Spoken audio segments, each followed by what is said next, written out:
Navita classes में आप सभी का स्वागत है। मैं डॉक्टर नवीन कुमार। आज इस वीडियो में कार्बोहाइड्रेट्स जो ये चैप्टर है इसको कवर करेंगे। ये चैप्टर काफ़ी इम्पोर्टेंट है। कोई भी एग्ज़ामिनेशन है, चाहे वो CSIR की एग्ज़ामिनेशन है, उसके बच्चे प्रिपरेशन कर रहे हैं, या हरियाणा के अंदर TGT या PGT का एग्ज़ाम है। कमिंग मंथ्स में हरियाणा के अंदर जो PGT का सब्जेक्ट नॉलेज टेस्ट है उसकी डेट आने वाली है, तो डेफिनेटली वो एग्ज़ाम जल्दी होगा। तो इस चैप्टर में इसकी कवरेज इसलिए इम्पोर्टेंट है क्योंकि देखिए, कोई भी चीज़ हम जब कवर करते हैं तो हमें हमारे पास बेसिक इन्फॉर्मेशन हो। कार्बोहाइड्रेट का चैप्टर, चाहे वो कार्बोहाइड्रेट्स का है, लिपिड्स का है या न्यूक्लिक एसिड का है, अगर आप उसको अच्छे से कवर करते हैं तो डेफिनेटली आने वाली जो यूनिट्स हैं, चाहे वो मोलिकुलर बायोलॉजी की है या टेक्निक्स की है या इनसे रिलेटेड जो यूनिट्स हैं, वो आपको ईजी से आप उनको कवर कर लेंगे क्योंकि बेसिक इन्फॉर्मेशन आपके पास है। तो इस चैप्टर में हम देखते हैं क्या क्या चीज़ें कवर करेंगे। कार्बोहाइड्रेट्स की सबसे पहले आपके पास डेफिनेशन हो। कार्बोहाइड्रेट्स होते क्या हैं? हम क्या पोली हम बोल देते हैं पॉली हाइड्रोक्सिल एल्डिहाइड कार्बोहाइड्रेट को, और कीटोन, ठीक है, classified into mono, oligo and polysaccharides. वो एक ग्लाइकोसिडिक बॉन्ड से वो आपस में बाइंड करते हैं, हमें वो एनर्जी देते हैं कार्बोहाइड्रेट्स, एंड वो स्ट्रक्चरल कॉन्स्टिट्यूएंट्स हैं हमारे। तो जब भी आपके पास कोई डेफिनेशन आपको देनी है तो डेफिनेटली जो कार्बोहाइड्रेट है उसकी डेफिनेशन देंगे। They are the polyhydroxy aldehyde और कीटोनिक ग्रुप। वो मोनो, ओलिगो और पॉलीसैकेराइड्स में होते हैं। जब उसकी कॉन्स्टिट्यूएंट यूनिट की बात आए, वो किस चीज़ से, एलिमेंट से बने हैं, तो आप कार्बन के बारे में डिस्कस करेंगे, हाइड्रोजन के बारे में डिस्कस करेंगे, ऑक्सीजन के बारे में डिस्कस करेंगे। लेकिन क्या है, ओल्ड जो डेफिनेशन है उसके अकॉर्डिंग क्या है, हम इसको बोल देते हैं हाइड्रेट्स ऑफ कार्बन। लेकिन हाइड्रेट्स ऑफ कार्बन, ये कार्बोहाइड्रेट की जो डेफिनेशन है करंट, अब जो चला हुआ है करंट सिनेरियो या आप कंटेम्प्रेरी टाइम में, ये डेफिनेशन कहीं फिट नहीं होती क्योंकि साइंटिस्ट ने इस डेफिनेशन को कहीं ना कहीं नकारा है। अब हम कार्बोहाइड्रेट्स के बारे में देखते हैं। कार्बोहाइड्रेट्स का जो फॉर्मूला है वो है आपका C, इसको बाहर भी कर लेते हैं, कई बार N लगा देते हैं इसके नीचे, देन H ब्रैकेट शुरू H2ON, ये भी कार्बोहाइड्रेट का फार्मूला है। तो वहाँ पे क्या होता है, जो N है it should be more than 3, ठीक है, क्योंकि जो कार्बोहाइड्रेट की डेफिनेशन है या कार्बोहाइड्रेट्स जो हम देखते हैं, कार्बन नंबर 3 उसमें हो, जैसे कि ग्लिसरॉल्डिहाइड, उससे नीचे हम कार्बोहाइड्रेट नहीं कह सकते, उसमें कार्बन अगर 3 से कम है। तो हम ये देखते हैं कि ग्लिसरॉल्डिहाइड जो है वहीं से कार्बोहाइड्रेट स्टार्ट होते हैं। कार्बोहाइड्रेट्स क्या है, दे आर द कार्बोहाइड्रेट्स हैं। कुछ नॉन कार्बोहाइड्रेट्स कंपाउंड्स भी हैं, जैसे एसिटिक एसिड के बारे में देखें, हम लैक्टिक एसिड के बारे में देखें, तो ये कहीं ना कहीं भी also appear the hydrates of carbon. तो जहाँ पे आप हाइड्रेट्स ऑफ कार्बन की डेफिनेशन लिखेंगे तो डेफिनेटली वो आज की कंटेम्प्रेरी टाइम में वो कार्बोहाइड्रेट की जो डेफिनेशन है पॉलीहाइड्रोक्सी एल्डिहाइड या कीटोन, उसको कवर नहीं करता है। तो आप ये डेफिनेशन में या ना लिखिए हाइड्रेट्स ऑफ कार्बन, ठीक है। अब उसके बाद जो कार्बोहाइड्रेट के बारे में है, कार्बोहाइड्रेट में डिफाइंड है पॉलीहाइड्रोक्सी एल्डिहाइड, वही जो डेफिनेशन हमने स्टार्टिंग में दी थी। हम नॉर्मली इनको क्या बोल देते हैं, शुगर बोलते हैं। शुगर में आप देखिए is applied to the carbohydrate soluble in water and sweet to taste, ठीक है। हम शुगर उसी को बोलते हैं जो वाटर में सोल्यूबल है और स्वीट इन टेस्ट है, ठीक है। अब फंक्शन में देखते हैं, बहुत इंपॉर्टेंट है क्योंकि जो PGT का एग्ज़ाम आने वाला है उसमें आपसे पूछ सकता है डिफाइन, किस फॉर्मेट में पूछेगा आपसे, define the carbohydrate and function and its types, ठीक है। तो हम देखते हैं कि हमने डेफिनेशन कवर की है कार्बोहाइड्रेट्स की, क्या है, अब उसका हम फंक्शन लिखेंगे क्योंकि आपको क्या है वहाँ फॉर्मेट दिया जा रहा है क्वेश्चन का, 5+5, 10 या 6+4 के फॉर्मेट में क्वेश्चन आए हुए हैं। तो डेफिनेटली आप फंक्शन आप कवर करें। फंक्शन जो कार्बोहाइड्रेट के वो वाइड रेंज हैं, कैसे, जैसे हम देखते हैं कि they are most abundant dietary source of energy, abundant dietary source है एनर्जी का, और इंस्टेंट एनर्जी प्रोवाइड करता है।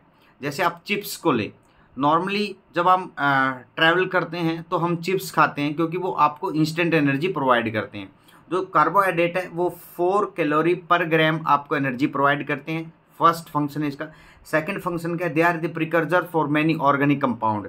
ये प्रिकर्सर्स हैं मैनी ऑर्गेनिक कंपाउंड के, मैं बात करूँ अमाइनो एसिड की या फैट की, ठीक है। उसके बाद carbohydrate as a glycoprotein, glycolipid, participate in structure of cell membrane, cellular function, चाहे वो सेल ग्रोथ के बारे में बात करें हम, हेडेशन के बारे में बात करें या फर्टिलाइजेशन की बात करें। तो ग्लाइकोप्रोटीन, जहाँ पे आपको ग्लाइको प्रोटीन दिखाई दे तो डेफिनेटली जो ग्लाइको फॉर्मेट है वो माइनर फॉर्मेट है। ग्लाइको क्या है, माइनर फॉर्म में, और जो प्रोटीन है वो मेजर फॉर्म में। और जहाँ आपको दिखाई देंगे प्रोटियोग्लाइकन, प्रोटियोग्लाइकन, वहाँ पे आपको जो ग्लाइकन है वो मेजर फॉर्म में है, जो पीछे होगा वो मेजर फॉर्म में होगा, और जो आपका स्टार्टिंग में होगा वो माइनर फॉर्म में होगा। तो ध्यान रखना, कार्बोहाइड्रेट ग्लाइकोप्रोटीन या ग्लाइकोलिपिड की फॉर्म में है, वो सेल का जो स्ट्रक्चर है उसमें मेम्ब्रेन, जो सेल की जो मेम्ब्रेन स्ट्रक्चर है उसमें ये डेफिनेटली पार्टिसिपेट करते हैं। Cellular function such as cell growth, cell adhesion और फर्टिलाइजेशन में, ठीक है। They are structural component of many organism, जो ऑर्गेनिज्म है उनके ये स्ट्रक्चरल कंपोनेंट है। जैसे फाइबर की बात करें हम, सेलुलोज प्लांट्स के अंदर है, तो डेफिनेटली ये क्या है, एक टाइप से जो स्ट्रक्चरल कंपोनेंट है। प्लांट जो सेल है या प्लांट का जो स्ट्रक्चर है उसमें सेलुलोज एक फाइबर की फॉर्म में है। एक्जोस्केलेटन ऑफ सम इंसेक्ट्स, जो इंसेक्ट्स हैं उनका जो एक्जोस्केलेटन है वो भी किससे बना हुआ है, कार्बोहाइड्रेट से बना हुआ है।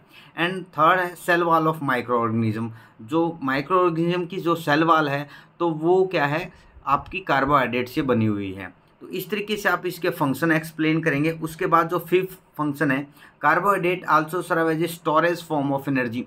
मैं ह्यूमन बींग के जो केस है उसमें बात करता हूँ। जो आपका कार्बोहाइड्रेट है वो ग्लाइकोजन की फॉर्म में लीवर में स्टोर होता है, ठीक है, to meet the immediate energy demand of the body, ठीक है। अगर मैं बात करूँ प्लांट में जो कार्बोहाइड्रेट है वो स्टार्च फॉर्म में स्टोर होता है। तो ये दोनों क्या हैं, होमोपोलीसेक्राइड्स हैं। आगे हम इसको डिस्कस करेंगे कि जो पॉलीसेक्राइड हैं वो दो टाइप के होते हैं, एक होमोपोलीसेक्राइड और एक हेटेरोपोलीसेक्राइड। तो ये देखिए आपका इमीडिएट एनर्जी प्रोवाइड कर रहा है, ग्लाइकोजन फॉर्म है। ये क्या है, जो ग्लाइकोजन है योर स्टार्च है, ये वाटर सोल्यूबल नहीं है, ये हम इनको कार्बोहाइड्रेट बोल रहे हैं, शुगर बोल रहे हैं, but they are not sweet in taste. तो जो नॉर्मली जो डेफिनेशन है वो आगे हम कवर करेंगे। कार्बोहाइड्रेट को फर्दर डिवाइड किया गया monosaccharide, disaccharide, oligosaccharide and polysaccharide में। हम देखेंगे स्वीट इन टेस्ट कौन होता है, वाटर में सोल्यूबल कौन है, और फर्दर जो हाइड्रोलाइज्ड जो होता है वो कौन कौन होते हैं।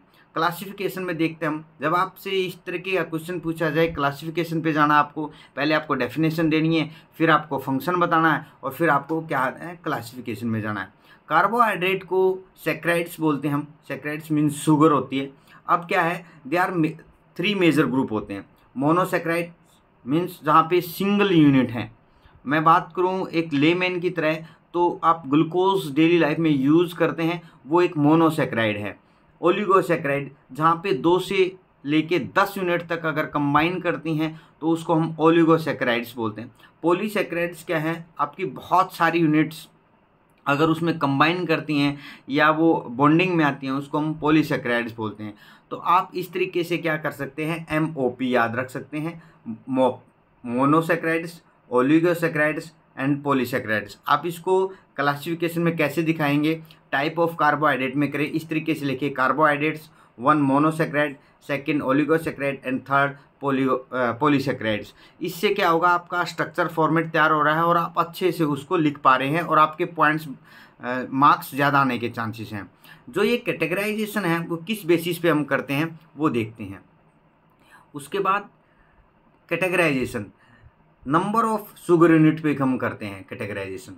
जो शुगर यूनिट है वो मैंने अभी बताया, अगर 1 यूनिट अटैच्ड है तो हम उसको मोनोसेक्राइड बोलेंगे, अगर सिंगल यूनिट है तो मोनोसेक्राइड बोलेंगे, अगर 2 यूनिट है उसको डाइसेक्राइड बोलेंगे, अगर आपकी 2 और 10 के बीच में है तो हम उसको क्या बोलेंगे, ओलिगोसेक्राइड्स बोलेंगे। ये सभी के सभी मोनो से लेके ओलिगोसेक्राइड तक अगर आपकी बात आती है, चाहे मोनो है, चाहे डाई है, चाहे ओलिगो है, ये क्या है, आपके स्वीट टू टेस्ट होते हैं, क्रिस्टलाइन फॉर्म में होते हैं, सोल्यूबल वाटर होते हैं, वाटर में ये सोल्यूबल होते हैं। हम इन तीनों को ही क्या बोलते हैं, शुगर। बच्चे इस चीज़ को आप ध्यान रख लें, मैं आपको ये बताना चाह रहा हूँ कि बच्चों की जो कन्फ्यूज़न होती है वो ये होती है, स्वीट इन टेस्ट कौन होगा, क्रिस्टलाइन फॉर्म में कौन होगा, सोल्यूबल कौन होगा, और हम इस किस किस को शुगर बोल सकते हैं। तो आपका मोनोसेक्राइड है, डाईसेक्राइड है, मोनो है, डाई है, और आपका ओलिगो है। इन तीनों को, मोनो को, डाई को और ओलिगो को, एमडीओ को, इन तीनों को हम क्या बोलते हैं, शुगर बोलते हैं। क्या होता है, इनके अंदर स्वीट टू टेस्ट होते हैं, क्रिस्टलाइन फॉर्म में होते हैं, सोल्यूबल इन वाटर होते हैं। याद रखना है इन तीनों चीज़ों को, कंफ्यूज नहीं होना कहीं पे। अब हम मोनोसेक्राइड देखते हैं। जब आपका क्वेश्चन अगर एचपीएससी या पीजीटी या सीएसआर एग्ज़ाम में आता है, सीएसआर का जो फॉर्मेट है वो तो ABC उसमें आता है ग्रुप में, तो उस तरीके से आप भी ये चीज़ें याद रख लें। कई बार क्या होता है, 2 नंबर का जो क्वेश्चन होता है सीएसआर में बी सेक्शन में, वो भी आपको कन्फ्यूजन कर देता है। तो इसलिए आप याद रखना इन चीज़ों को, तीनों जो हमने बताई हैं। उसके बाद मोनोसेक्राइड्स।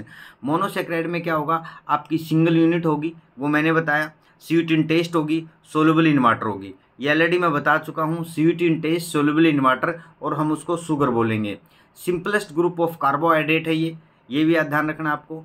क्या, monosaccharide simplest group of carbohydrate है, refer to the simple sugar, हम इसको सिंपल शुगर बोलते हैं। ये फार्मूला इस पर फिट होता है, ठीक है। मैं आपको एक यहीं पे एक एग्जांपल देना चाहता हूँ। CN bracket through H2O bracket बंद और N, ये जो फार्मूला है कार्बोहाइड्रेट का, आप देखिए C6H12O6 ये है।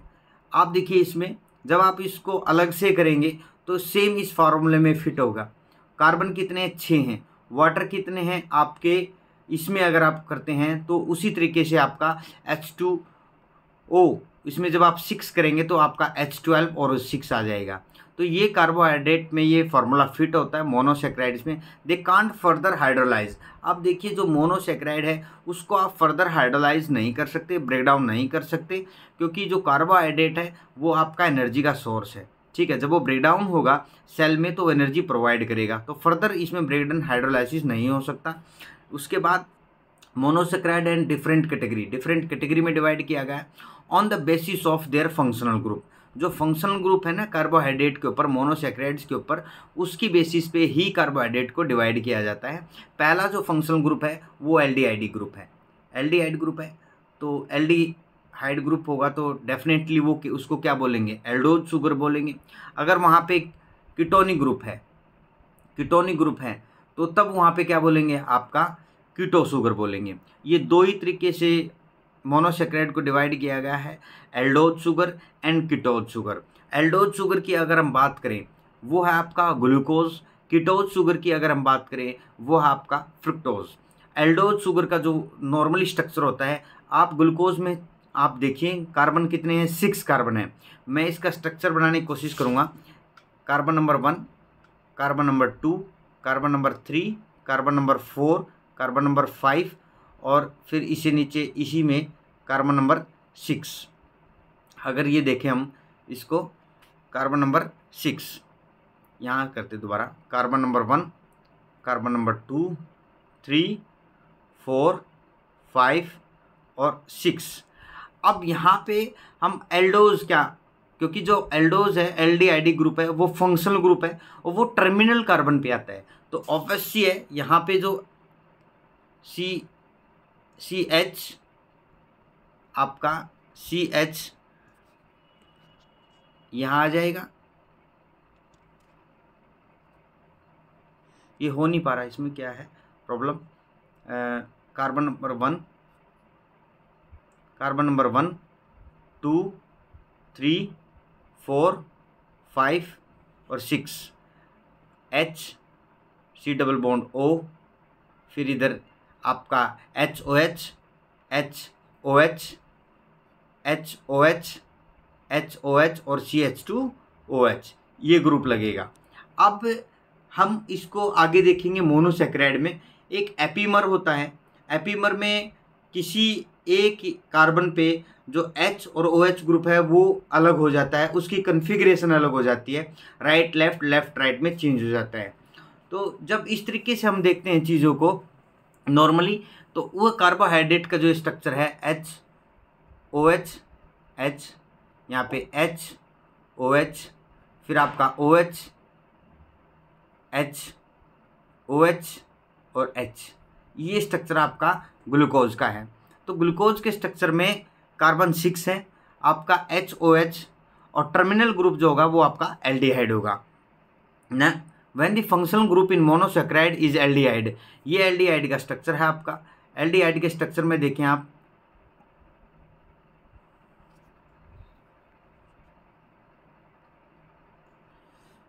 ये है CH double bond O, they are known as aldose sugar. Aldose sugar बोलेंगे इसको। ग्लिसरल्डिहाइड का एग्जाम्पल लें आप। ग्लिसरल्डिहाइड में क्या होता है, 3 कार्बन होते हैं, carbon number 1, carbon number 2, carbon number 3। अब ग्लिसरल्डिहाइड आपको दूर से ही दिख रहा है एल्डिहाइड, तो डेफिनेटली टर्मिनल पे ग्रुप पे क्या होगा, टर्मिनल जो कार्बन है उस पर एल्डिहाइड ग्रुप होगा। देन COH, H और CH2OH, ये आपका ग्लिसरल्डिहाइड है। अगर आपका एल्डिहाइड ग्रुप है वो टर्मिनल पोजीशन पे होगा। अगर कीटोनिक ग्रुप है, कार्बन नंबर 3 में ही अगर हम बात करें, कार्बन नंबर 3 में देखते हैं 1, 2, 3, तो टर्मिनल की बजाय उसकी एडजेसेंट पोजीशन पे आपका कीटोनिक ग्रुप होगा। तो यहाँ पे देखिए CH2OH, CH2OH, ये है आपका कीटोनिक ग्रुप। कितने नंबर का कितने कार्बन के साथ, कार्बन 3 के साथ। इसको बोलते हैं हम dihydroxy, 1 hydroxy 2 hydroxy, dihydroxy ketone, ये कीटोनिक ग्रुप है। तो याद रखना इसको, डाईहाइड्रोक्सी जो कीटोन है या डाईहाइड्रोक्सी हम बोल देते हैं कीटोन, जो वो क्या है आपका कीटोनिक ग्रुप है। इसमें देखिए यहीं पे दिखाया गया है ketonic group. When the functional group is keto group, जब आपका फंक्शनल ग्रुप है तो वो क्या हो आपका कीटो ग्रुप हो, they are referred as a ketose. Dihydroxy acetone का नाम ले आप, कीटोन बोलते हैं डाईहाइड्रोक्सी कीटोन या डाईहाइड्रोक्सी एसीटोन। फ्रुक्टोज का नाम ले, फ्रुक्टोज में भी क्या है आपके 6 कार्बन है, carbon number 1, carbon number 2, carbon number 3, carbon number 4, carbon number 5 और कार्बन नंबर 6। यहाँ पे क्या है, कार्बन नंबर 2 पे क्या है आपका कीटोनिक ग्रुप है, ठीक है। कार्बन दोनों टर्मिनल पे, कार्बन के जो दोनों टर्मिनल हैं वहाँ पे क्या है आपका CH2OH है। कार्बन नंबर 1 पे भी CH2OH है और कार्बन नंबर 6 पे भी CH2OH है। Based on the number of carbon atom, monosaccharides के बारे में बात करें हम, जो मोनोसैकेराइड्स हैं आर रिगार्डेड एज ट्रायोज। जहाँ पे 3 कार्बन होंगे उसको ट्रायोज, जहाँ पे 4 कार्बन होंगे टेट्रोज, जहाँ पे 5 होंगे पेंटोज, 6 होंगे हेक्सोज और 7 होंगे हेप्टोज, ठीक है। उसके बाद फंक्शनल ग्रुप की बात की जाती है।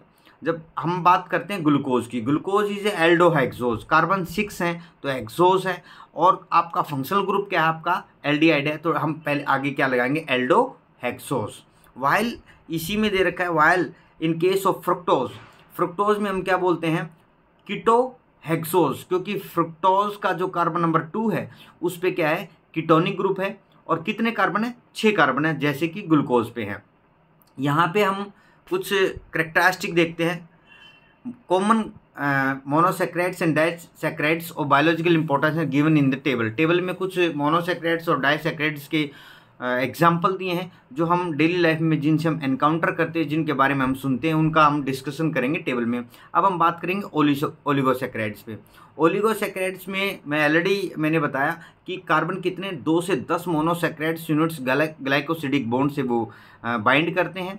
उनकी वो बीच में जो बाइंडिंग होती है, मान लीजिए एक ग्लूकोज ये है, दूसरा ग्लूकोज ये है, तीसरा ग्लूकोज ये है, ये ग्लूकोज है, 4 यूनिट हैं, ठीक है, 5 हैं और 10 तक हम अगर ये लेते हैं तो इनके बीच में जो बॉन्ड होगा वो ग्लाइकोसिडिक बॉन्ड होगा, ठीक है। ये याद रखना आप, वो ग्लाइकोसिडिक बॉन्ड होगा। और ये जो ओलिगो है, ओलिगो का मीनिंग है फ्यू कार्बन आपके, which are liberated on hydrolysis. अब ओलिगोसैकेराइड्स में जो ग्लूकोज यूनिट आपस में बाइंड करती हैं ग्लाइकोसिडिक बॉन्ड से, आप ग्लाइकोसिडिक बॉन्ड का हाइड्रोलाइसिस कर सकते हैं। जैसे ग्लाइकोसिडिक बॉन्ड का हाइड्रोलाइसिस करेंगे तो डेफिनेटली जो यूनिट होंगी वो क्या निकलेंगी, आपकी ग्लूकोज यूनिट लिबरेट आउट होंगी। तो based on number of monosaccharide unit present, oligosaccharide are further divided into disaccharides, trisaccharides, tetrasaccharide, pentasaccharide. तो आपने देखा ओलिगोसेक्राइड जो है उसमें कितने यूनिट है, 2 से 10 यूनिट है, ठीक है। अगर 2 हैं उसको डाई, 3 है ट्राई, 4 है टेट्रा, 5 है पेंटा और हेक्सासेक्राइड। इस तरीके से हम ओलिगो को भी डिवीजन करते हैं। नेक्स्ट इसमें क्या है, पॉलीसेक्राइड्स। अब जो पॉलीसेक्राइड्स है उसमें यूनिट कितनी, मेनी यूनिट हैं आपकी, उसमें थाउजेंड्स ऑफ यूनिट्स हैं। डेफिनेटली वो पॉलीमर है किसका, ऑफ मोनोसेक्राइड्स का। आप डेफिनेशन में लिख सकते हैं विद हाई मोलिकुलर वेट है अप टू मिलियंस, ठीक है ना। यूजली टेस्टलेस है, वो नॉन सुगरिक मिलेगा आपको। मैं पॉलीसेक्राइड का आपको एग्जांपल दूं, आप ह्यूमन बींग में देखिए जो स्टोरेज फॉर्म में लिवर में स्टोर होता है वो ग्लाइकोजन है। आप प्लांट्स में देखिए जो पॉलीसेक्राइड्स है होमोपॉलीसेक्राइड्स है, ग्लाइकोजन भी होमोपॉलीसेक्राइड्स है और आपका स्टार्च भी होमोपॉलीसेक्राइड्स है। तो प्लांट में जो स्टोर होता है पॉलीसेक्राइड्स वो होमोपॉलीसेक्राइड्स जिसका नाम स्टार्च है। जो उसके बाद पॉलीसेक्राइड्स में एग्जांपल में लें आप सेलुलोज ले सकते हैं। सेलुलोज भी आपका क्या होगा, टेस्टलेस होगा, डेफिनेटली उसका वेट होगा मिलियंस में होगा और बहुत सारे ग्लूकोज यूनिट उससे आपस में ग्लाइकोसिडिक बॉन्ड से बाइंड होंगी, ठीक है। They form the colloids with water. जैसे ही आप ग्लाइकोजन हो चाहे आपका स्टार्च हो और आप कोई भी पॉलीसेक्राइड्स है उसमें वाटर में आप डालते हैं तो वो क्या बनाएंगी, कोलॉइड्स बनाएंगी, क्योंकि वो वाटर में तो सोल्यूबल है नहीं। अब पॉलीसेक्राइड्स को भी 2 में डिवाइड किया गया है, one is the homopolysaccharide and second is the heteropolysaccharides. अब जो हमने टेबल के बारे में डिस्कस किया था, कुछ एग्जाम्पल दिए हैं टेबल्स में, वो देखते हैं हम। देखिए क्लासिफिकेशन ऑफ मोनोसेक्राइड विद कुछ सिलेक्टेड एग्जाम्पल। ट्रायोज की बात करें, ट्रायोज में डेफिनेटली क्या होगा, आपके 3 कार्बन होंगे ट्रायोज में, ठीक है। जब 3 कार्बन होंगे तो आप फार्मूला फिट कर दें, C3 आपका ब्रैकेट ओपन CHO और 3 लगा देंगे यहाँ पे, तो कितना बनेगा C3H6O3। तो ये आपका क्या है, ट्रायोज है। अब ट्रायोज में अब एग्जाम्पल एल्डोज का, आप एल्डोज के बारे में सोचें जिसमें एल्डिहाइड ग्रुप हो, क्योंकि मैंने ये बताया था जो मोनोसेक्राइड है वो भी 2 टाइप की हैं। एक आपकी एल्डोज शुगर होगी, एक आपकी कीटोज शुगर होगी। एल्डोज जो शुगर होगी उसको हम क्या बोलेंगे, एल्डिहाइड ग्रुप होगा। तो डेफिनेटली जो कार्बन 3 है जिस शुगर में, उस शुगर को जहाँ पे एल्डिहाइड ग्रुप है वहाँ पे टर्मिनल कार्बन पे, तो उसको ग्लिसरल्डिहाइड बोलते हैं। और जिस शुगर में कार्बन नंबर कितने हैं, 3 हैं और कीटोनिक ग्रुप है तो उसको बोलते हैं डाईहाइड्रोक्सी एसीटोन। ये स्ट्रक्चर मैंने बनाया था, carbon 1, carbon 2, carbon 3। Carbon number 2 पे क्या है आपका कीटोनिक ग्रुप है, यहाँ पे क्या आपका टर्मिनल पोजीशन पे CH2OH, यहाँ पे भी आपका क्या है CH2OH। तो ये आपका क्या है डाईहाइड्रोक्सी एसीटोन है, जो कि कार्बन 3 के साथ, जिसको हम कीटोज शुगर बोलते हैं, डाईहाइड्रोक्सी एसीटोन। उसके बाद कार्बन नंबर 4 अगर जिस शुगर में है कार्बन उसको एराइथ्रोज बोलते हैं, और जिसमें एल्डिहाइड ग्रुप है उसको एराइथ्रोज, और जिसमें कीटोज शुगर है कीटोनिक ग्रुप है उसको बोलते हैं एराइथ्रुलोज। अब देखिए एक चीज़ यहाँ पे हम 3 में देखते हैं, यूलोज, जहाँ पे आपका यूलोज, ठीक है। तो वो डेफिनेटली आप देखना, अगर आपको कहीं पे भी ऐसा क्वेश्चन मिले, आपसे पूछे which of the following is ketonic sugar या एल्डिहाइडिक शुगर, जहाँ पे यूलोज आ जाए शुगर के पीछे तो डेफिनेटली वो कीटोनिक शुगर है। ये याद रखना यूलोज, ठीक है, वो क्या है, एक कीटोनिक शुगर है, ये याद रखना आप, ठीक है। और जहाँ पे मोस्ट ऑफ केस में, मतलब आप ये माने कि 95 to 99% केस में ओज लिखा दिखे आपको, ओज शुगर वाले केस में कहीं भी ओज लिखे, वो नहीं, शुगर का अगर है तो डेफिनेटली वो एल्डोज शुगर है। मैं पेंटोज के बारे में बात कर रहा हूँ। पेंटोज शुगर जो है, राइबोज अच्छा एग्जाम्पल है, राइबोज पेंटोज का, राइबोज अच्छा एग्जाम्पल है क्योंकि कार्बन कितने हैं, 5 हैं। अगर वो एल्डिहाइड ग्रुप है तो डेफिनेटली उसको राइबोज बोलेंगे, OSCOs बोलते हैं। जहाँ पे कीटोनिक ग्रुप है तो राइबुलोज बोलते हैं, यूलोज, ठीक है, ये याद रखना। हेक्सोस C6H12O6 है तो डेफिनेटली ग्लूकोज है, ओज बोलेंगे यहाँ पे। और जो फ्रुक्टोज है यहाँ पे वो फ्रुक्टोज तो अलग से ही डिफ्रेंशिएट हो जाता है कि जो फ्रुक्टोज है वो कीटोनिक शुगर है। हेप्टोज के बारे में बात करें हम, ग्लूकोहेप्टोज बोलते हैं, जहाँ पे कार्बन कितने हैं, 7 कार्बन हैं और जहाँ पे कीटोनिक ग्रुप है वहाँ पे सीडो हेप्टुलोज बोलते हैं, यूलोज, याद रखना है इसको। अब हम बात करेंगे इसमें मोनोसेक्राइड्स जो हैं उनका स्ट्रक्चरल एस्पेक्ट्स क्या है। मोनोसेक्राइड्स को हम किस तरीके से देखते हैं, स्टीरियोआइसोमेरिज्म, एपीमर क्या है, सिमेट्री है या नहीं है, एसिमेट्रिक है तो हम उसको कैसे स्ट्रक्चरल कॉन्फ़िगरेशन में चेक करेंगे। ठीक है, देखिए मोनोसेक्राइड्स का जो स्ट्रक्चरल एस्पेक्ट्स है वो पहले हम स्टीरियोआइसोमेरिज्म से देखते हैं। स्टीरियोआइसोमेरिज्म में क्या होता है, इंपॉर्टेंट ये करेक्टर है मोनोसेक्राइड्स का, आप याद रखना है इसको, इंपॉर्टेंट करेक्टर है मोनोसेक्राइड्स का, that have the same structural formula. Structural formula आपका सेम है but differ in their spatial configuration. आपकी जो कॉन्फ़िगरेशन है उसमें वो डिफरेंट करते हैं, उनको बोलते हैं आपको स्टीरियोआइसोमर। ठीक है, अब एक इसी में देखते हैं, एक carbon is said to be asymmetric carbon. Carbon को एसिमेट्रिक कार्बन कब बोलेंगे, when attached to the 4 different group. एक कार्बन है, ये कार्बन है, ये 4 डिफरेंट ग्रुप से अटैच होता है। ठीक है, अब एसिमेट्रिक कब होता है, जब ये 4 डिफरेंट ग्रुप के साथ अटैच है। यहाँ पे H है, यहाँ पे R ग्रुप है, यहाँ पे R डैश ग्रुप है, यहाँ पे R डबल डैश ग्रुप है। तो इस तरीके से देखिए, आप ये 4 डिफरेंट ग्रुप के साथ अटैच्ड है तो डेफिनेटली हम इसको क्या बोलेंगे, एसिमेट्रिक कार्बन बोलेंगे। और जब भी इस तरीके का एसिमेट्रिक कार्बन है तो हम उसकी जो आइसोमर हैं उसको चेक करने का एक फार्मूला है कि 2 की पावर n। ठीक है, जो चेन है आपकी पॉलीसेक्राइड्स या डाइसेक्राइड या ट्राइसेक्राइड या आपकी मोनोसेक्राइड्स, उसमें आपको अगर आइसोमर निकालने के लिए दिया जाए तो आप ये देखिए, जो मिडल जो कार्बन है, टर्मिनल कार्बन को छोड़ के जो बीच में कार्बन है उन पे जो आइसोमर्स हैं वो कितने होंगे। अगर मैं बात करूँ ग्लूकोज के बारे में, ये ग्लूकोज का स्ट्रक्चर है, carbon 1, carbon 2, carbon 3, carbon 4, carbon 5 और कार्बन 6। ठीक है, हम ग्लूकोज से सीखते हैं, वैसे तो ग्लिसरॉल्डिहाइड से भी हम सीख सकते थे इसको। ग्लूकोज में देखिए, पहला जो ग्रुप है वो टर्मिनल कार्बन क्या आपका एल्डिहाइड ग्रुप है, ये एल्डिहाइड ग्रुप है। फिर यहाँ पे HOH, ठीक है, आपका HOH, HOH, HOH और CH2OH, ये ग्रुप है यहाँ पे। ठीक है, अब इसमें ये जो कार्बन है यहाँ पे टर्मिनल कार्बन पे नहीं होगा। ठीक है, टर्मिनल कार्बन पे आइसोमर नहीं है, यहाँ पे भी आइसोमर नहीं है, क्योंकि इस पे देखिए CH2 मतलब 2 पोजीशन पे आपके सेम H ग्रुप आ गया। ठीक है, इसमें देखिए आपका यहाँ पे आप जो ऑक्सीजन है वो डबल बॉन्ड के साथ बाइंड है कार्बन के साथ, तो डेफिनेटली यहाँ पे भी हम इसको आइसोमर की फॉर्म में नहीं देख सकते। अब बच गए कितने कार्बन, ये 4 कार्बन बच गए।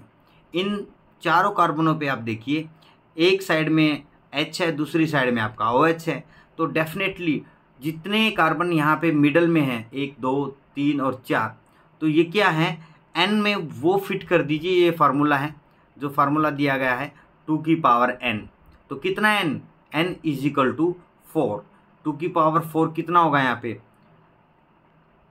16, तो आपके 16 आइसोमर फॉर्म है ग्लूकोज की। ठीक है, ये याद रखना, बहुत इजी है, क्योंकि एसिमेट्रिक कितने कार्बन 4 हैं एंड दस हैज़ दिस 16 आइसोमर्स, 16 तरीके के आइसोमर है ग्लूकोज में। मैं एक दूसरा एग्जांपल लेके देखता हूँ। अगर आप ग्लिसरॉल्डिहाइड की बात करते हैं, ग्लिसरॉल्डिहाइड पे देखिए एल्डिहाइड ग्रुप है पहले, तो ये देखिए ग्लिसरॉल्डिहाइड में कार्बन कितने हैं, 3 कार्बन है, first carbon, second carbon, third carbon. अब जो कार्बन नंबर 1 है वो टर्मिनल कार्बन है, उस पर C डबल बॉन्ड O और H, यहाँ पे CH2OH, तो ये कार्बन भी आइसोमर नहीं है, क्योंकि इसकी कॉन्फ़िगरेशन नहीं एसिमेट्रिक नहीं हो सकती, क्योंकि 2 पोजीशन पे सेम हाइड्रोजन है। इस पे डबल बॉन्ड है ऑक्सीजन के साथ, ये भी नहीं हो सकता, तो ये भी कट गया। आपका कितने कार्बन बचे, सिर्फ ये कार्बन बचा जो एसिमेट्रिक कार्बन है, जहाँ पे H और OH पोजीशन, एक साइड में आपका H है और दूसरी साइड में आपका क्या है OH है, तो इसलिए आपका एसिमेट्रिक कितने कार्बन है, सिर्फ एक ही एसिमेट्रिक कार्बन है, तो फार्मूला फिट कर दीजिए इस पे, 2 की पावर n है, n is equal to 1, it means total isomer कितने होंगे आपके 2 आइसोमर होंगे ग्लिसरॉल्डिहाइड में। ठीक है। दूसरा एग्जाम्पल आपसे अगर पूछे डाईहाइड्रोक्सी एसीटोन के बारे में, डाईहाइड्रोक्सी एसीटोन में आप देखिए second and third, acetone group terminal position में नहीं हो सकता, फंक्शनल ग्रुप वो आपके मिड पोजीशन में मिलता है, ये है, ठीक है। डाईहाइड्रोक्सी एसीटोन के में बीच वाले कार्बन पे है। इधर भी आपका क्या है CH2OH और इधर भी आपका क्या है CH2OH।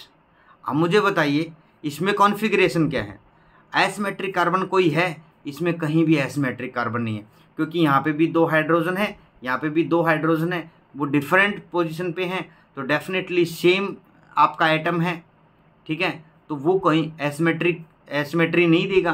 तो यहाँ पे क्या है, यहाँ पे भी एसिमेट्री नहीं हो सकती क्योंकि कीटोनिक ग्रुप है। तो डाईहाइड्रोक्सी एसीटोन में कितने N है, N = 0।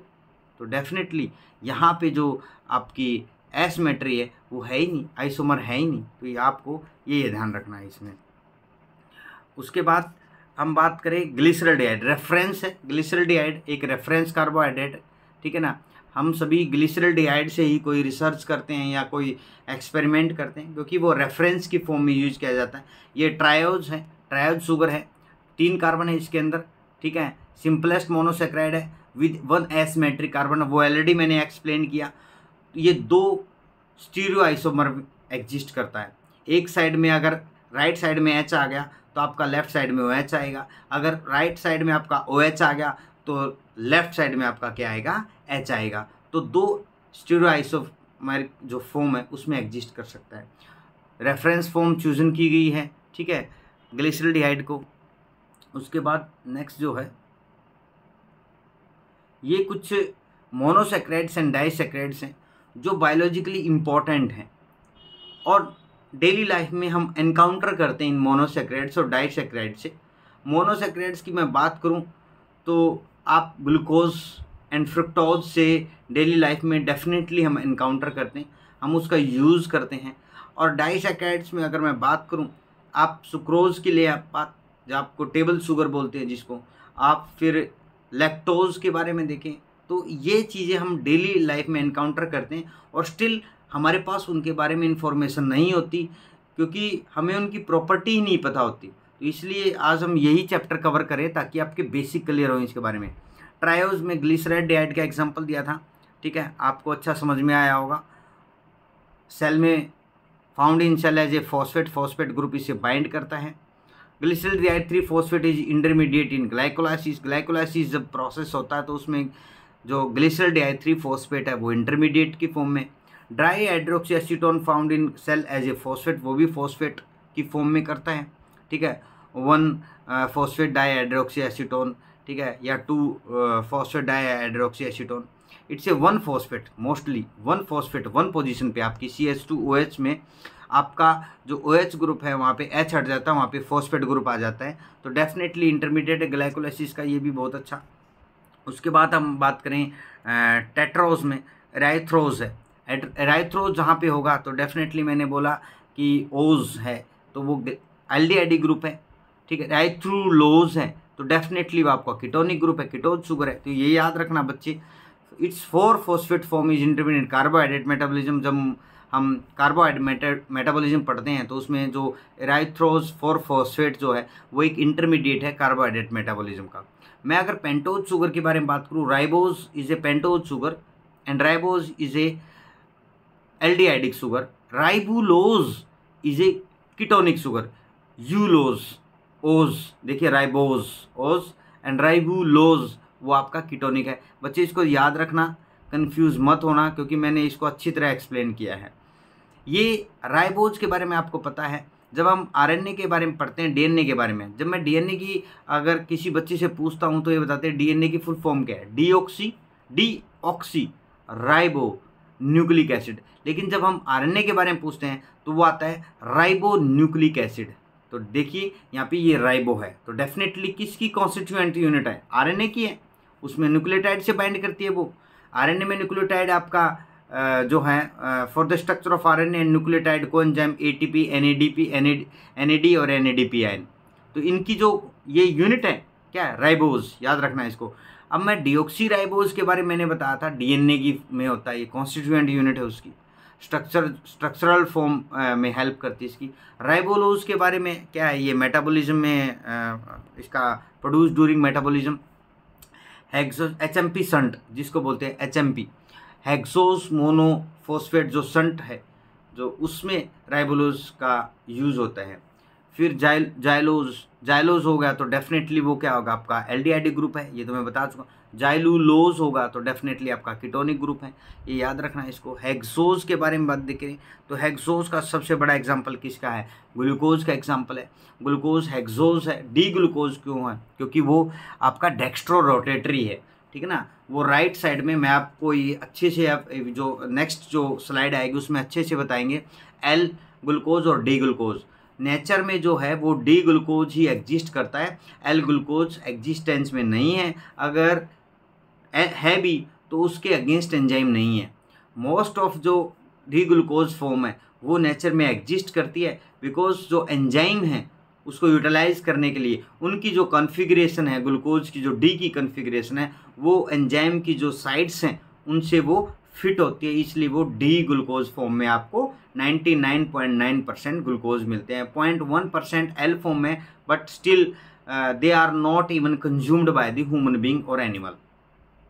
अब ग्लूकोज के बारे में, हेक्सोज शुगर है as a constituent of polysaccharides, ये तो ऑलरेडी हम एक्सप्लेन कर चुके हैं।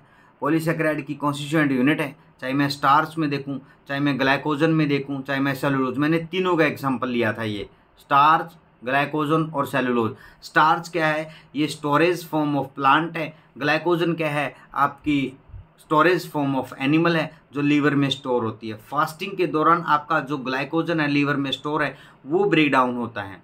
सेलुलोज क्या है, आपकी स्ट्रक्चरल यूनिट है, चाहे मैं माइक्रो ऑर्गेनिज्म की बात करूं, चाहे मैं आपकी जो प्लांट सेल है उसमें सेलुलोज प्रेजेंट होता है, ठीक है। डाइसैक्राइड्स में अगर हम बात करें, माल्टोज, माल्ट शुगर जिसको बोलते हैं, जहाँ पे दो शुगर जो ग्लूकोज यूनिट आपस में बाइंड करती हैं। लैक्टोज जहाँ पे ग्लूकोज और लैक्टोज बाइंड करते हैं। और आपका सुक्रोज में क्या होता है, दो मोनोसैक्राइड्स यूनिट्स हैं, जो एक ग्लूकोज है और दूसरी क्या है, फ्रुक्टोज है। तो इसी तरीके से जो डाइसैक्राइड्स हैं उसमें भी डिफरेंट हैं। जैसे माल्टोज की बात करूँ वहाँ पे दो शुगर यूनिट हैं, लैक्टोज की बात करूँ वहाँ पे जो क्या नाम है, ग्लूकोज के एक ग्लूकोज है, दूसरा उसका एपीमर है ग्लैक्टोज। कार्बन नंबर 4 पोजीशन पे ग्लैक्टोज क्या होता है, वो एपीमर है ग्लूकोज का। और सुक्रोज की बात करें, सुक्रोज में क्या है आपका, 1 unit is glucose and second unit is fructose, जिसको हम नॉर्मली टेबल शुगर बोलते हैं, ठीक है। शुगर फ्यूल्स है, ये तीनों इन जो ग्लूकोज के बारे में जो एक्सप्लेन कर रहा है, ये क्या है, फ्यूल्स की फॉर्म में लाइफ में एग्जिस्ट करता है। Excreted in urine in diabetes, जिस कैंडिडेट को या पेशेंट्स को डायबिटीज़ है तो वहाँ पे क्या ग्लूकोज क्या है, पैनक्रियाज जो है वो एंजाइम रिलीज नहीं कर पाती, ताकि वो ग्लूकोज को क्या करे, इकट्ठा करके वो स्टोर के लिए भेजे ग्लाइकोजन की फॉर्म में।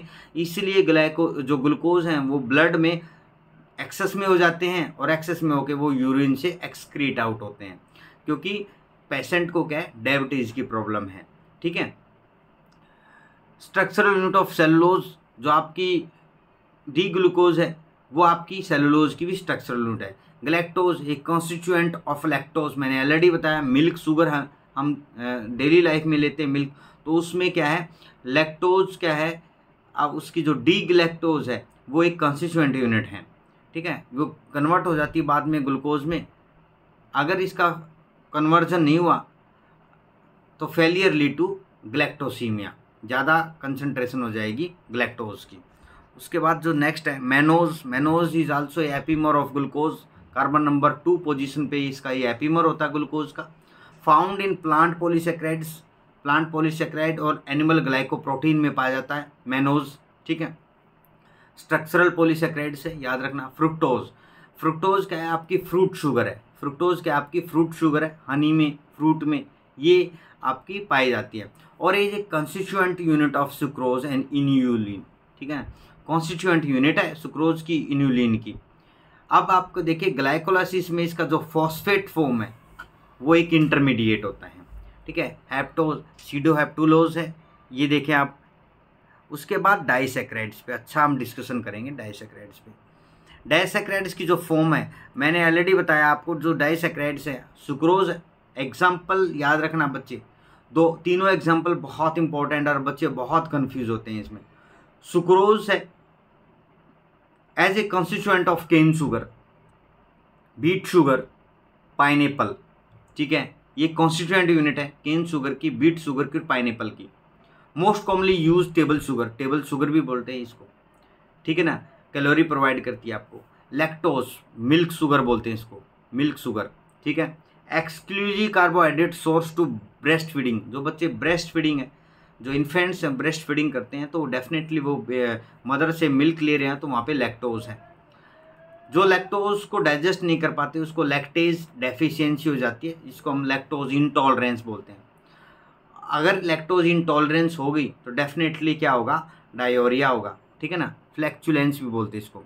माल्टोज, माल्ट शुगर होती है, product of starch hydrolysis. Starch का जब हाइड्रोलाइसिस होता है तो वो क्या होता है, ये एक माल्टोज प्रोडक्ट देता है। जर्मिनेटिंग सीड में भी माल्टोज होता है। आप देखिए जो स्टार्च है उसमें वो क्या है, होमोपोलीसैकेराइड है, किसका, ग्लूकोज का। जब स्टार्च को हम ब्रेक डाउन करेंगे, हाइड्रोलाइसिस करेंगे तो डेफिनेटली उसकी, मान के चलिए 2 ग्लूकोज यूनिट अगर अलग हो गई स्टार्च की तो उसको माल्टोज बोलेंगे, ठीक है, क्योंकि माल्टोज में क्या होती है, 2 ग्लूकोज यूनिट बाइंड करती हैं आप, तो डेफिनेटली वो क्या है, एक माल्टोज है और स्टार्च हाइड्रोलाइसिस से में ये प्रोडक्ट की फॉर्म में मिलता है। इंटरमीडिएट है ये डाइजेशन ऑफ स्टार्च का, जब स्टार्च हम डाइजेशन करते हैं तो उसका वो क्या है, इंटरमीडिएट है। हमने इस पे डिस्कशन किया। आगे हम इनकी बॉन्डिंग पे डिस्कशन करेंगे। सुक्रोज में ग्लूकोज और फ्रुक्टोज में किस टाइप की बॉन्डिंग होती है। फिर हम इस पे डिस्कस करेंगे रिड्यूसिंग और नॉन रिड्यूसिंग शुगर कौन से होते हैं। लैक्टोज में क्या होता है, ग्लूकोज और ग्लैक्टोज होता है, किस टाइप की बॉन्डिंग होती है, बीटा होती है, अल्फा होती है, 1,4 होती है, 1,2 होती है, इन पे भी हम अच्छा डिस्कशन करेंगे। माल्टोज में क्या होता है, 2 ग्लूकोज आपस में बाइंड करते हैं, किस तरीके की बाइंडिंग होती है, अल्फा बाइंडिंग होती है, 1,4 होती है या 1,1 होती है या 1,2 होती है, तो इस पे भी हम बहुत अच्छा डिस्कशन करने वाले हैं। और हम ये भी देखेंगे कि रिड्यूसिंग और नॉन रिड्यूसिंग शुगर क्या होती हैं। फिर बाद में ये भी देखेंगे हम एग्जामिनेशन पॉइंट ऑफ व्यू से कि इनका जो हम टेस्ट करते हैं लेबोरेटरी में, कि हम ये पता लगा ले कि ये कार्बोहाइड्रेट है या नहीं है। पहली तो बात हम शुगर का टेस्ट करते हैं, कार्बोहाइड्रेट है या नहीं है, फिर हम उसका अलग से करते हैं ये रिड्यूसिंग शुगर है या नॉन रिड्यूसिंग शुगर है। ये हम सारे डिस्कस करेंगे, बहुत अच्छे पावर पॉइंट प्रेजेंटेशन के साथ हम इन पे काम करेंगे। नेक्स्ट जो है इसमें नाउ आप देखिए, डी जो ग्लिसरल्डिहाइड है, एल ग्लिसरल्डिहाइड है, उनमें डिफरेंस डी ग्लूकोज और एल ग्लूकोज में। मैं आपको ग्लिसरल्डिहाइड से ही समझाना चाहूँगा। देखिए जो आपका डी है, डी मीन्स आप ये माने कि डेक्स्ट्रो रोटेटरी, जो प्लेन ऑफ पोलराइज लाइट है ना, जब कोई भी कंपाउंड है जो आइसोमेरिक कंपाउंड है, स्टीरियो आइसोमर जो शो करता है, उस पर जो polarise light, plane of polarise light जब उस पर आती है, हम उस पर डालते हैं तो डेफिनेटली क्या होता है, उसकी डी आयल फॉर्म में कन्वर्ट होता है। वो किस बेसिस पे होता है, जो आपका टर्मिनल कार्बन है ना, उससे जो नेक्स्ट कार्बन होता है उस पे जो ग्रुप होता है, फंक्शनल ग्रुप होता है, उसके बेसिस पे हम क्या बोलते हैं, डी और एल। मैं इसमें आपको बताता हूँ इसको डी क्यों बोला गया। आप देखिए इसका ये टर्मिनल कार्बन ये है इस नीचे से, ठीक है, कार्बन नंबर 3 जिसको बोलते हैं हम। कार्बन की पोजीशन कार्बन नंबर 1 इसको बोलते हैं क्योंकि ये बिगर फंक्शनल ग्रुप है देन हाइड्रोक्सिल ग्रुप। एल्डिहाइड और जो ग्रुप होता है ना, वो बिगर फंक्शनल ग्रुप होता है आपका किससे, आपका हाइड्रोक्सिल ग्रुप से। और क्योंकि एल्डिहाइड टर्मिनल पोजीशन पे है तो उसको जो कार्बन होगा उस पर उसको फर्स्ट पोजीशन देते हैं। कार्बन नंबर 2 हाइड्रोक्सिल वाले को, कार्बन नंबर 3 आपका CH2OH को। अब जब मैं इस यहाँ से इसको काउंट करूँगा तो डेफिनेटली सेकंड पोजीशन आपकी क्या है, कार्बन नंबर 2। कार्बन नंबर 2 पे जो OH है वो किस साइड में है, हम जो बुक में देख पा रहे हैं, ये जो नोट्स में देख पा रहे हैं, वो राइट साइड में है। तो ये प्लेन पोलराइज लाइट को किसकी तरफ डाइवर्ट करता है, राइट साइड की तरफ डाइवर्ट कर देता है, इसलिए इसको हम डी ग्लिसरल्डिहाइड बोलते हैं। एल, जब आपका OH ग्रुप कहाँ होगा, टर्मिनल कार्बन से नेक्स्ट जो कार्बन होगा, एडजेसेंट कार्बन होगा, उस पर जो OH ग्रुप होगा वो अगर वो लेफ्ट साइड में है तो डेफिनेटली हम उसको क्या बोलेंगे, एल ग्लिसरल्डिहाइड। उसके बाद आता है आपका ग्लूकोज का। ग्लूकोज में क्या होता है, वही फार्मूला है सेम। इसमें देखिए आप कार्बन नंबर की काउंटिंग एल्डिहाइड ग्रुप के करते हैं। कार्बन नंबर 6 ये है, कार्बन नंबर 1 ये है, 1 1, फिर आपका 2, फिर आपका 3 4 5, ठीक है। अब जो कार्बन नंबर 5 है ना, उस पे जो HOH ग्रुप है, OH ग्रुप ही डेफिनेटली जो प्लेन पोलराइज लाइट है उसको वो क्या करता है, रोटेट करवाता है राइट, आइदर राइट और लेफ्ट साइड में। जब OH आपका राइट साइड में है तो हम उसको क्या बोलेंगे, डी ग्लूकोज। जब आपका OH टर्मिनल से नेक्स्ट एडिशन कार्बन पे, जब आपका OH लेफ्ट साइड में है तो हम उसको क्या बोलेंगे, एल ग्लूकोज। ये याद रखना, ये आपके रेफरेंस कार्बोहाइड्रेट है डी और एल को डिफाइन करने के लिए। ये डी और एल आइसोमर है, मिरर इमेज हैं, ये आप एक दूसरे की मिरर इमेज है। जैसे हमारा जो राइट हैंड है वो लेफ्ट हैंड का क्या है, मिरर इमेज होता है। इसी तरीके से आप जब मिरर पे राइट और लेफ्ट को देखेंगे, आपका राइट लेफ्ट, लेफ्ट राइट आपको दिखाई देगा। D and L isomer are mirror image हैं each other. Spatial orientation HOH के बेसिस पे हम करते हैं। कार्बन नंबर 5 पे L D adjacent to the terminal primary alcohol carbon determine whether sugar is L or D। OH group on the right side, जो आपका OH group का right side में होगा तो हम उसको D बोलेंगे। जो OH अगर आपका लेफ्ट साइड में है उसको हम बोलेंगे L। इसी बेसिस पे हमने इसको एक्सप्लेन किया। नेक्स्ट आपका ऑप्टिकल एक्टिविटी जो है, ऑप्टिकल एक्टिविटी शो करेंगे डेफिनेटली, क्योंकि डी और एल है। डेक्स्ट्रो रोटेटरी और लेवो रोटेटरी है। ये एसमेट्रिक कार्बन है, क्योंकि आप ग्लूकोज में देखिए 4 जो कार्बन है वो एसमेट्रिक हैं। ग्लिसरॉल्डिहाइड में एक कार्बन एसमेट्रिक है। एसमेट्रिक बेसिस पे ही ऑप्टिकल एक्टिविटी शो करता है शुगर, और उसी तरीके से हम इसको ऑप्टिकल एक्टिविटी नेक्स्ट क्लास में चेक करेंगे कि हम ऑप्टिकल एक्टिविटी के लिए क्या क्या करते हैं और किस तरीके से ऑप्टिकल एक्टिविटी शुगर शो करती है। अब जो ऑप्टिकल एक्टिविटी में रेशमिक मिक्सचर देखेंगे हम, डी और एल आइसोमर को इक्वल कंसंट्रेशन में देखें, ठीक है, whether they show the optical activity और नॉट, क्योंकि डी फॉर्म का जो ऑप्टिकल एक्टिविटी होगी वो एल फॉर्म की एक्टिविटी से डिफरेंट होगी। तो डेफिनेटली कहीं ना कहीं वो एक दूसरे की एक्टिविटी को क्या कर देंगे, जीरो कर देंगे या उसको न्यूट्रलाइज कर देंगे, ठीक है। फिर हम कॉन्फ़िगरेशन देखेंगे डी एल्डोज की, क्या कॉन्फ़िगरेशन किस तरीके से, डी कीटोज की, एपीमर कितने टाइप के ग्लूकोज के। नेक्स्ट क्लास में हम ग्लूकोज पे ये जो भी हमने अभी बताया कि हम इसकी ऑप्टिकल एक्टिविटी, एपीमर, कॉन्फ़िगरेशन, इन पे डिस्कस करेंगे। उसके बाद हम जो इसका स्ट्रक्चर है, किस तरीके से ये एपीमर होते हैं, एनहांसियोमर, स्ट्रक्चर ऑफ ग्लूकोज पे डिस्कस करेंगे, एनोमरिक कार्बन पे डिस्कशन करेंगे, म्यूटा रोटेशन पे अच्छा डिस्कशन करने वाले हैं। पैरानोज फॉर्म क्या होती है, फ्यूरानोज फॉर्म क्या होती है, हम उस पर अच्छा डिस्कशन करेंगे। म्यूटा रोटेशन में अल्फा और बीटा ग्लूकोज और इनका जो मिक्सर होता है वो कितनी रोटेशन शो करता है, ठीक है ना। इस पे हम अच्छा डिस्कशन करने वाले हैं नेक्स्ट क्लास में। रिएक्शन ऑफ मोनोसेक्राइड्स, जो मोनोसेक्राइड्स की रिएक्शन है वो किस तरीके की होती है, ट्यूटोमेराइजेशन पे हम वर्क करेंगे। तो इसी तरीके से हम जो हमारी ये क्लास है इसको कंटिन्यू करेंगे, ताकि आप लोगों के लिए जो कंसेप्ट आने वाले एग्जामिनेशन के लिए वो क्लियर हो। मैं doctor Naveen Kumar, being a biochemist, इसी तरीके से बायोकेमिस्ट्री के जो कंसेप्ट्स हैं, चाहे बायोकेमिस्ट्री है, चाहे आपकी बायोटेक्नोलॉजी है, आपकी कोई भी प्रॉब्लम है, कोई भी क्यूरी है, चाहे वो CSR एग्ज़ाम से रिलेटेड है, चाहे आपकी गेट एग्जामिनेशन से रिलेटेड है, ICR के एग्जामिनेशन से रिलेटेड है, आपकी साइंटिफिक एग्जामिनेशन से रिलेटेड है, या आपको हरियाणा के कोई भी एग्जामिनेशन है, दिल्ली का DSSB PGT का एग्जामिनेशन है, हरियाणा का PGT TGT साइंस का एग्जामिनेशन है, आप हमारे कमेंट सेक्शन में कमेंट कर सकते हैं। कोई भी क्यूरी है तो डेफिनेटली हम जो आपका हमारा मिनिमम टाइम होगा उसमें रिजॉल्व करने की कोशिश करेंगे, आप तक इन्फॉर्मेशन डिसेमिनेशन करने की कोशिश करेंगे जल्दी से जल्दी। नविता क्लासेस में इतना ही। वीडियो के अंत तक बने रहने के लिए आप सभी साथियों का धन्यवाद। वीडियो अगर आपको पसंद आई है, मैक्सिमम से मैक्सिमम जो बच्चे हैं, जो नीडी बच्चे हैं, जो आज के टाइम में सोशल मीडिया के दौर में ज़्यादातर ज़्यादा ऑनलाइन क्लासेस ले रहे हैं, और कहीं ना कहीं किसी भी क्लास में आप देखो 1-2 क्लास आपको डेमो देंगे, फिर आपको पैसे के लिए बोलेंगे। बट नविता क्लासेस में मैं डॉक्टर नवीन कुमार आपकी फ्री ऑफ कॉस्ट सेवा में अवेलेबल हूँ। आप किसी भी टाइम पे कोई भी टॉपिक है बायोकेमिस्ट्री बायोटेक्नोलॉजी का, उस पर डिस्कशन कर सकते हैं। मैक्सिमम से maximum like, share and subscribe करें। Thank you all.